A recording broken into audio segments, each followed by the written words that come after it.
No, pero es la realidad, siempre se los repito. A los que están conmigo saben que les repito hasta el último día que van a rendir, es más, en la puerta de la facultad les digo, no pasa nada. O sea, te va bien, genial, festejamos, te va mal y te va mal. O sea, la realidad. Bueno, Dani, ese día podemos hacer una juntada de autoayuda antes del ingreso, antes del examen. Damos todo nosotros, con el Rodri damos. Dani, yo no voy a llegar tampoco a esa reunión. Yo vomito antes de entrar a rendir en diciembre, la única vez que me llevé una materia en la escuela. Para acá directamente voy a llegar con las patitas temblando y en una camilla voy a entrar. Pero es que no tiene sentido, porque todo lo que te esforzaste durante el año fue al pedo, entonces, y vas a llegar en esas condiciones. O sea, la verdad es que todo el esfuerzo que uno hace durante el año, si en ese momento lo arruina, lo hiciste al pedo. ¿En qué sentido lo arruina? En el sentido de decir, bueno, dale, yo conozco alumnos míos que se han descompuesto en medio del examen, y está bien, eso uno no lo controla, pero son los nervios, esa es la realidad. O chicos que les dijimos, por favor desayunen antes de ir, por favor, y en el medio del examen se han desmayado, porque no habían desayunado. Entonces, bueno, tampoco es que tienen que tomarlo todo como tan drástico, tan el fin del mundo. Yo tengo chicos que tuve el año pasado que fueron, rindieron, se pegaron el bajón, es verdad, no entraron, bueno, pero este año le está haciendo excelente. Y no están muertos, chicos, nadie se murió. Y de hecho, si ustedes hablan con los chicos que son recursantes, la mayoría te dice, la verdad es que no es tan trágico como pensé. Y en el momento uno lo ve trágico, y lo ve mal, y lo ve como el fin de todo, y qué sé yo, y después te ponías a pensar y decís, bueno, a ver, tengo 20 años, no tengo, y es más, si te tuviera 40. Nadie te dice cuándo te tenés que recibir, cuándo tenés que egresarte, cuándo. No hay un manuscrito de, bueno, a los 25 tenés que estar recibido de médico. Podés estar recibido a los 25 y no saber nada. Al médico, o sea, eso no lo va a determinar nadie, ni nosotros ni la facultad, eso depende de ustedes. Y por ahí otro que se recibe a los 30 es mejor médico que ustedes que se recibieron a los 25. O se reciben a los 25 y no consiguen trabajo. O sea, la realidad es que nadie les dice el cómo. Entonces no se tomen todo como tan drástico como ¿sí? Bien, vamos a lo nuestro. Vamos a los celomados. Las clases de autoayuda las hacemos en horario extracurricular. Bien, arrancamos entonces con la última parte del reino animalia, que eran los celomados. Si ustedes se acuerdan, nosotros habíamos visto que los celomados eran aquellos que tenían un celoma, que es una cavidad llena de líquido, que se encontraba dentro del mesodermo. Es decir, una cavidad que se encontraba acá. ¿Sí? Entonces, esto es el grupo de individuos que nosotros vamos a ver. Acá estamos nosotros. No vemos los moluscos, no vemos los anélidos, sino que nosotros nos concentramos principalmente en los cordados, que son los donde estamos nosotros. Primero, vamos a ver dentro de los celomados, vamos a ver la primera clasificación que hacemos, que es en protostomados y deuterostomados. ¿Qué significa cada uno? Desde ya nosotros estamos acá, estamos dentro de los deuterostomados. Les comento un poquito. Cuando se produce la unión del óvulo y el espermatozoide, se forma un cigoto. Ese cigoto va pasando por distintos estadios embrionarios, por ejemplo, pasamos por el estadio de mórula, después pasamos por el estadio de blástula, y en el estadio de blástula tienen un agujerito, un poro, que comunica el embrión con el exterior.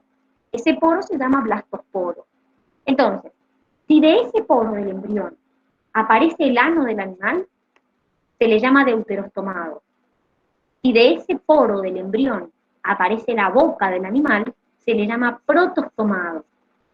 Pero además, cuando el huevo, el embrión, se empieza a segmentar, se segmentan de forma distinta. Este se segmenta en forma de espiral y este se segmenta en forma radial.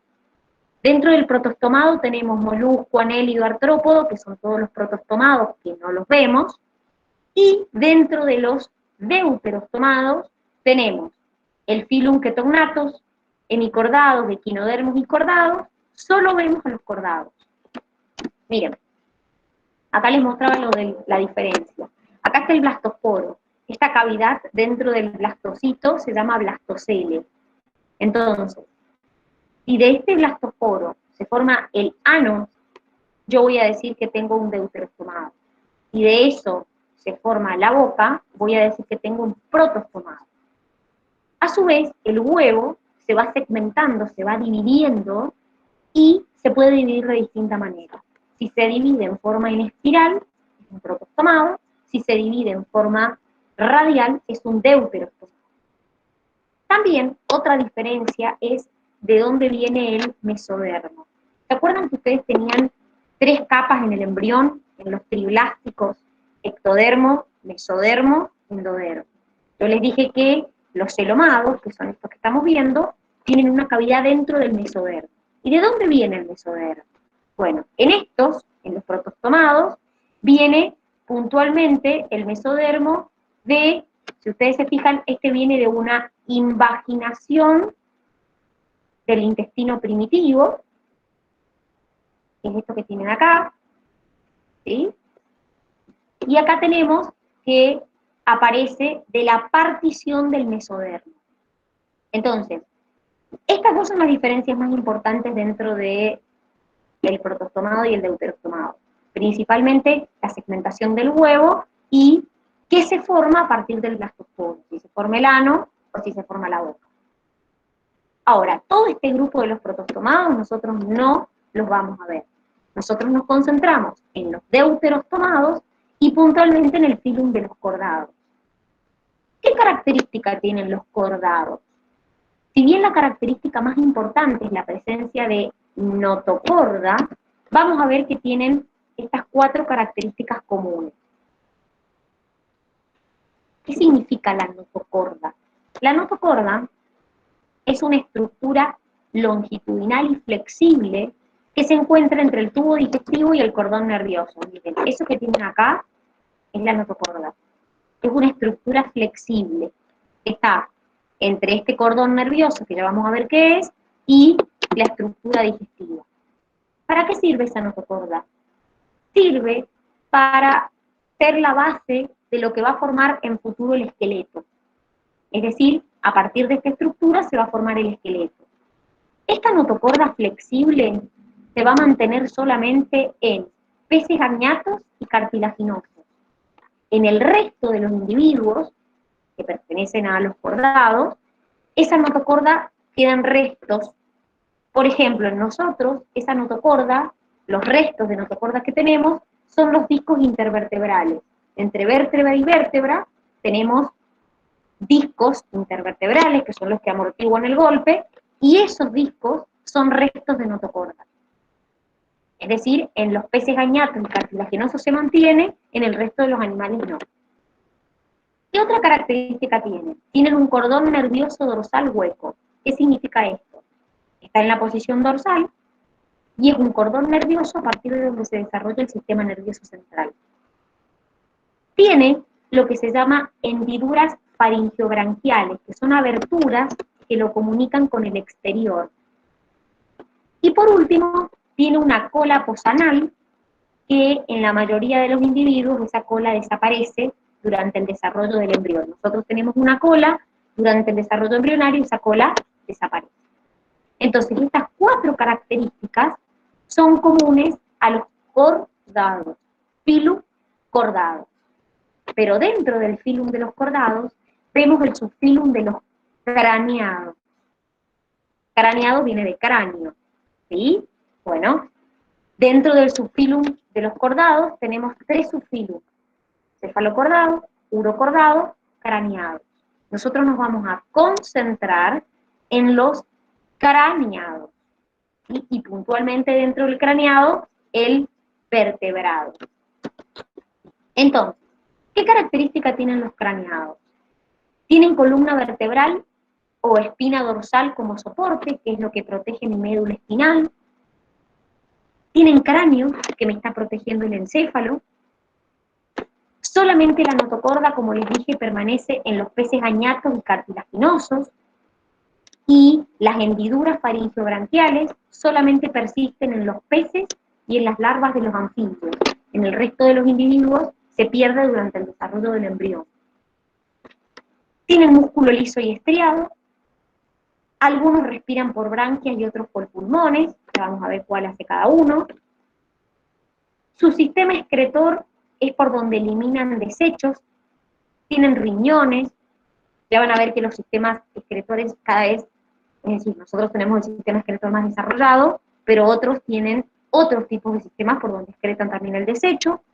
Pueden o no regular su temperatura, hay algunos que son homeotermos como nosotros, y otros que son poiquilotermos. Y respecto a su sistema vascular, tienen un sistema vascular cerrado. ¿Qué quiere decir esto? Cuando hablamos de sistema vascular cerrado, decimos que el corazón bombea sangre, que por una especie de cañerías sale al cuerpo y retorna al corazón por cañerías. Eso quiere decir que es un sistema cerrado. Ustedes se acuerdan, tienen que haber visto la imagen alguna vez, aunque sea en la primaria, el corazón sale la sangre al cuerpo y después retorna al corazón. Eso es un sistema cerrado, ¿sí? Pero dentro de ese sistema vascular cerrado, no todos tenemos el mismo tipo de sistema vascular. Por ejemplo, los peces tienen un sistema circulatorio simple. Eso quiere decir que al corazón llega un solo tipo de sangre. En el caso de los que tenemos sistema doble, los dos tipos de sangre llegan al corazón, la oxigenada y la carboxigenada. Pero ¿cuál es la diferencia? Que en el circuito doble incompleto, la sangre oxigenada y carboxigenada se mezclan. En el circuito doble completo, que es el que tenemos nosotros, como el corazón tiene 4 cavidades y hay un tabique en el medio, la sangre oxigenada no se mezcla con la carboxigenada. Entonces, tengo como una separación en 2 mitades del corazón. Entonces, la sangre que viene oxigenada no se mezcla con la carboxigenada. Eso en el circuito doble completo. Que de hecho ahora vamos a ver quién tiene cada uno. Todo esto que tienen acá son las clases dentro de el subfilum de los craneados. Tengo clase peces, anfibios, reptiles, aves y mamíferos. La Facu antes profundizaba en cada clase. Ahora solamente pide las diferencias más importantes, que son estas que ustedes están viendo acá. Por ejemplo, tegumento. Nosotros tenemos pelos, el cuerpo, las aves tienen plumas, los reptiles tienen escamas, al igual que los peces, y los anfibios pueden tener el epitelio o el tegumento liso, pero generalmente tienen glándulas. Voy a hacer una aclaración con respecto a las aves, chicos. Las aves tienen plumas en el cuerpo, pero en las patas tienen escamas. Ojo con eso. Las aves en el cuerpo tienen plumas, pero en las patas tienen escamas. Ahí solamente dice pluma, por eso hago la aclaración. Respecto al aparato respiratorio, reptiles, aves y mamíferos tenemos pulmones, los peces tienen branquias, y en el caso de los anfibios, dependiendo de su estado, es como respiran. Cuando son larvas respiran por branquias, y cuando son adultos respiran por pulmones y por la piel. El aparato circulatorio, lo que estábamos hablando. Nosotros y las aves tenemos circulación doble completa. Los dos tipos de sangre llegan al corazón, pero como tenemos 4 cavidades separadas por un tabique, no se mezclan esas sangres. En cambio, anfibios y reptiles tienen doble incompleta, porque las dos tipos de sangre llegan al corazón, pero tengo 2 aurículas y un solo ventrículo. Salvo, por ejemplo, el cocodrilo, que es una excepción, que tiene 2 y 2. Pero el resto tienen 2 aurículas y un ventrículo. Y en la circulación simple, solo la sangre carboxigenada llega al corazón. Regulación de la temperatura. Solo nosotros y las aves podemos regular la temperatura. El resto son poiquilotermos. Es decir, no tienen la capacidad de regular la temperatura. Aparato excretor. Los sistemas excretores metanefros son los más avanzados, los más evolucionados, ¿sí? Es decir, los pronefros o mesonefros son los como más simples, sobre todo el pronefro es un tubo que contiene como ramificaciones por donde van eliminando el desecho. En cuanto a la reproducción, nosotros somos vivíparos, paremos crías vivas, los reptiles y las aves son ovíparos, con huevos, y los peces y los anfibios son ovulíparos. ¿Qué quiere decir eso? La unión de la gameta femenina y masculina se produce fuera del cuerpo de la hembra. Eso se refiere con ovuríparo. Es una fecundación externa. Y en cuanto a anexos embrionarios, esto lo van a terminar de entender cuando veamos embrionario, pero son básicamente las membranas que rodean al embrión. Entonces fíjense la cantidad de membranas que rodean a los embriones de los mamíferos. Sacovitelino, alantoide, ápneo, y los mamíferos que somos placentarios, la placenta también. Hay mamíferos que no son placentarios, que son los marsupiales, que como no tienen placenta, obviamente solamente tienen sacovitelino, alantoides, y ápneo. Son todas membranas que rodean al embrión cuando está desarrollándose. Obviamente son membranas que protegen a ese embrión. Voy a hacer una aclaración. Dentro de la reproducción de los individuos hay excepciones. Por ejemplo, dentro de los mamíferos, que paremos crías vivas ya completamente desarrolladas, tenemos el ornitorrinco y la equidna, que se les llama mamíferos monotremas. Son mamíferos que ponen huevos. Son ovíparos. Después, las rayas son peces que son ovíparos, ponen huevos, es decir, no son ovulíparos como el resto de los peces. Y los tiburones son principalmente ovovivíparos y en menor proporción vivíparos. Entonces, estas excepciones que les estoy diciendo yo respecto a la reproducción, o lo que les dije recién respecto al cocodrilo, son excepciones que tienen que saber. No es que la facu les vaya a empezar a preguntar, antes sí les preguntaba, por ejemplo, todos los órdenes dentro de los mamíferos, o los órdenes dentro de los reptiles, bueno, ya no, solamente les pregunto este cuadrito, pero obviamente tienen que saber las excepciones. ¿Se entendió? ¿Alguna duda sobre el reino animalia? ¿No? Bien. Bueno, muchachos, ¿me ibas a preguntar algo? Sí. ¿Cuál era la función de la notocorda? Ah, bien, perfecto. La notocorda es una estructura flexible que le sirve de sostén, es de donde después surge el esqueleto. En los demás individuos, o sea, en los peces que queda en los añatos y en lo cartilaginoso, es como si fuera la estructura de sostén del cuerpo del animal. Y en los demás animales, esa notocorda es la que le da origen al esqueleto después. Es como si fuera un esqueleto flexible, una estructura longitudinal flexible. No es como nuestro esqueleto que es duro. Entonces es como de donde se va a desarrollar después, salvo en los peces y en añatos y cartilaginosos, es de donde después se desarrolla el esqueleto. Es una estructura que obviamente encontramos en el embrión y en los peces añatos y en los peces cartilaginosos no, queda toda la vida. En el estadio adulto también está. Ah, bueno, gracias. De nada. Profe, yo tenía la duda esa que le pasé al WhatsApp, que si la Ah. cisticercosis la producen las dos tanias. La cisticercosis es la acumulación de los cisticercos, principalmente es producida por los cisticercos del cerdo, ¿sí? Principalmente. Lo que pasa es que, cuando vos hablas de cisticercosis, te habla de la acumulación de esos cisticercos en el encéfalo, o sea, en la cabeza, en los ojos y en el tejido subcutáneo. Y la produce la tenia solium. ¿Quieren que Carmen me preguntó algo? Profe, ¿esa puede ser que es la lombriz solitaria? La tenia saginata es la lombriz solitaria. Es la de la vaca. Al final donde dice que los tiburones son ovovivíparos, ¿a qué se refiere? Ah, bien, perfecto. Fíjense que hemos hablado de los vivíparos, que son los que paran las crías vivas, ovíparos, que son los que ponen huevos, son, y ahí me explayo un poquito más, son organismos que ponen huevos, pero el huevo permanece en el interior de la madre, ¿sí?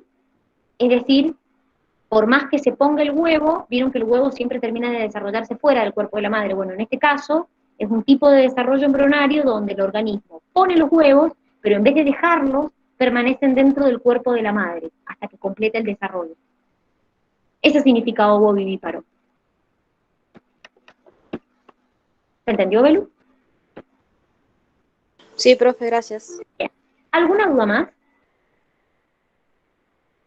¿No? Bien.